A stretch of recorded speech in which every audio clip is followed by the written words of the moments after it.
In today's tutorial, I'm going to go over 3 complicated rhythmic patterns, and I'm going to show you how to practice them so that you can master them on the piano. The inspiration for this video was the 3 rhythm patterns that I see piano players mess up the most. Now, I'm going to go over the most common mistakes that I see people make when it comes to these rhythmic patterns, and I'm going to tell you exactly how to fix those mistakes. Make sure that you stay tuned to the end of the video, where I'm also going to give you a bonus tip about how to fix all complicated rhythmic patterns in any piece you encounter.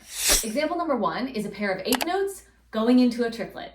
And this one is really complicated because we're switching from duple, or 2 notes, to triple, or 3 notes. And triple in and of itself is irregular. And so oftentimes people will struggle with triplets or playing in 3/4 time because it's this irregular feeling that you're not necessarily used to doing if you don't have a ton of experience with it. So the most common mistake that I see people make when they are going from 8th notes to triplets or reverse is that they play the triplet too fast. And it's very natural because when you see 3 notes in a row and you know that you have to play those 3 notes in the same amount of time that you only played 2 notes, just go faster, right?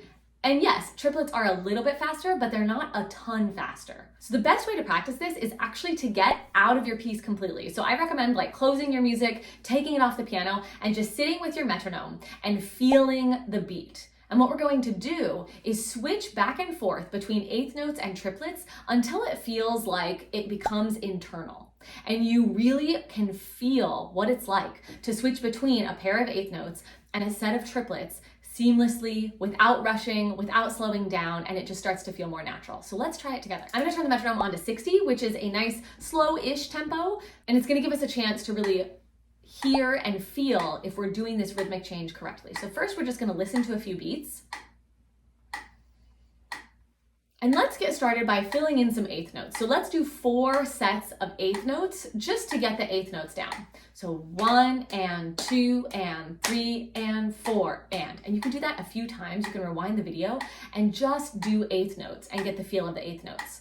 Now we're gonna switch to triplets, and we're just gonna do 4 sets of triplets in a row to get the feel of the triplets. So let's try that.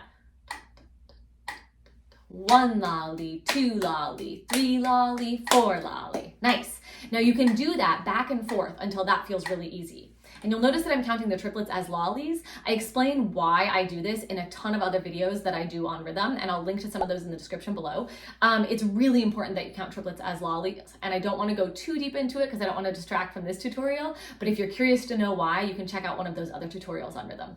So now once we're comfortable just doing 8th notes and just doing triplets, now we're gonna alternate back and forth between the 2. Now, I will often tell you that if you make a mistake in your practice to immediately stop. But I'm gonna say, if you make a mistake, just kind of let the metronome keep going and try to get back on and try to find the rhythm, okay? So you're just gonna cycle through 8th notes, triplets, 8th notes, triplets over and over. Let's say we'll go through 10 or 20 times and see if you can find a pocket where it starts to feel really natural. Let's try. So 8th notes, triplets, 8th notes, ready, go. 1 and 2 lolly, 1 and 2 lolly, 1 and 2 lolly, 1 and 2 lolly, 1 and 2 lolly, 1 and 2 lolly, 1 and 2 lolly. Now, I was pretty spot on, but when I got started, it took me a beat or 2 to find that little pocket where everything was lining up perfectly. And that's okay. It might take you a lot longer. You might just do that for a couple of minutes and see if you can start to have it feel really internal, where it feels more natural. Now, watching your metronome can also make that a little bit easier, or watching me count it and counting it with me. But actually counting it out loud is going to be essential so that you make the connection between what you're hearing, what you're feeling on the inside, and you're actually giving those clear directions to your hands about what to do. Now, once you've done that, then you can open your music up again and you can actually start to practice the rhythm from your piece with the notes, once you have the internal feeling. If this is helpful, go ahead and give this video a thumbs up, share it with some other adult piano players, and subscribe to the channel so that you don't miss out on any of my weekly tutorials. Example number 2 is a dotted quarter note with an 8th note. Now, the biggest mistake that I see people make when it comes to the dotted quarter note and the 8th note is they'll play the dotted quarter note and then they'll just kind of guess on where the 8th note goes. And rarely are people correct when they guess. So when it comes to this rhythm, you actually have to know how to count it. Again, like I was telling you in example number 1, you have to be able to give those clear directions to your hands about when exactly they are supposed to make their move. And if you're not clear about it and you're just winging it, there's no way that your brain is going to remember it, because your brain can't really remember something that you're doing slightly differently every single time. Your brain has to have that consistency in order to turn it into a habit, in order to get to the point that you can feel it internally and you don't necessarily have to count it every single time. So let's dive in and let's count it. When we see a dotted quarter note, it gets a beat and a half. Okay, and so the way that we're going to count it is we're going to have our dotted quarter note coming in on beat 1, and we're going to count so it comes in on the and of 2, because that's the second half of the second beat. So it sounds like this: 1 and 2 and 1 and 2 and 1 and 2 and 1 and 2 and. And you can rewind the video and do that as many times as you need to. It's awkward to come in on and if you're not used to doing a rhythm where you have to do that, or if you haven't been used to counting out loud. But it's a really common thing that happens, not only with this rhythm, but also just with rhythm in general. In piano music, you have to get used to coming in on the ands. So counting this out loud and clapping it until it feels easy is going to help you overcome this common rhythmic pattern, but also other common rhythmic patterns in the future. All right, example number 3 is a 16th note with an 8th note and another 16th note. Woo, that was a mouthful. And this is a complicated rhythm because not only does it look pretty odd, it's also really challenging to count and really challenging to feel. Whenever we have a longer valued note, like in this example, the 8th note, coming in on an off beat. So coming in on like a fourth of a beat, or the and of the beat, or beat 4 of a piece that's in 4/4 time. It's called syncopation, and it's meant to elicit like this really cool rhythmic feel, but it's really awkward to actually play it or to execute it correctly if you're not used to doing it. And so this example with the 16th note, the 8th note, and the 16th note is an example of syncopation. You'll see this rhythm a lot in ragtime music. You'll see this rhythm a lot in pop music, and we have a longer valued note, in this case the 8th note, coming in on the E of the beat. It's coming in like a fourth of the way into the beat. And so that makes it complicated to play it correctly, and it also makes it complicated for our bodies to make sense of how it feels. So when we're counting this rhythm, we're going to subdivide, meaning we're going to take the whole beat and we're going to divide it into smaller sections. And in order to do this, we're going to count 1, E, and A. When we count that way, we are dividing the beat into 4 equal parts. And because we have 16th notes in this rhythm, there's 4 16th notes in one beat, we need to account for every fourth of the beat. And so when you put it all together, it sounds like this: 1, E, and A.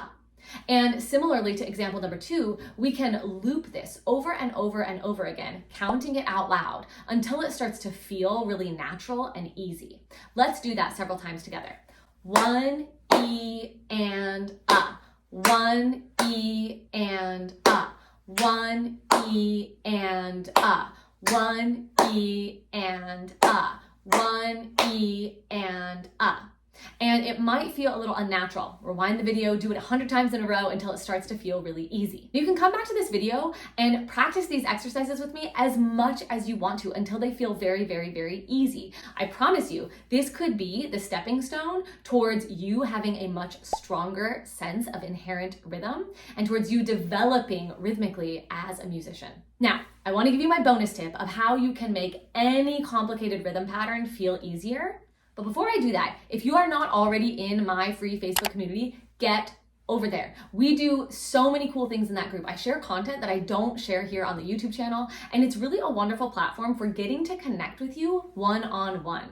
I love being here on YouTube and I love making these tutorials with you, but my favorite part of doing this stuff is actually getting to know you and what kind of music you like to play and what your story is and how I can actually help you specifically. And so if you are looking for a community of piano players where you can really connect with people and geek out on piano, use the link in the description, join that free community. I promise you, you will not regret it. It is the most supportive and encouraging group of piano players on the internet.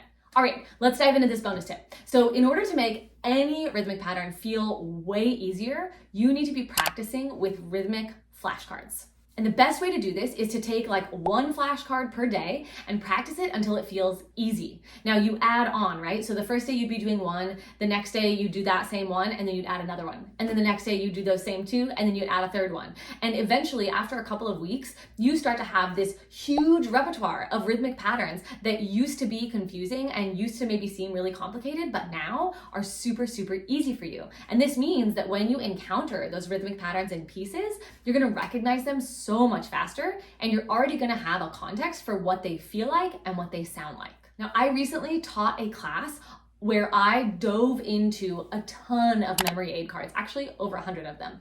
And a lot of them were rhythm, but I even went beyond that into notes and intervals and chords and key signatures. And this class is incredibly helpful. And the very first thing that we start with is rhythm. And so if you want access to over 100 memory aid cards, which are these flashcards that you can practice so that you can not only increase your repertoire of rhythmic patterns, but also other common musical patterns, check out the patterns bundle below. I'm gonna link to it in the description. You get access to this class and also all of the memory aid cards. You don't wanna miss out on this. It's a really great opportunity for you to get much more fluent in the language of music. Now, don't forget about those other rhythm videos where I talk about why we count triplets as lollies and the importance of counting and clapping out loud when it comes to rhythm. You can check those out in the description below, and I'm also gonna link to one of those right here on the end screen. You can check it out right now.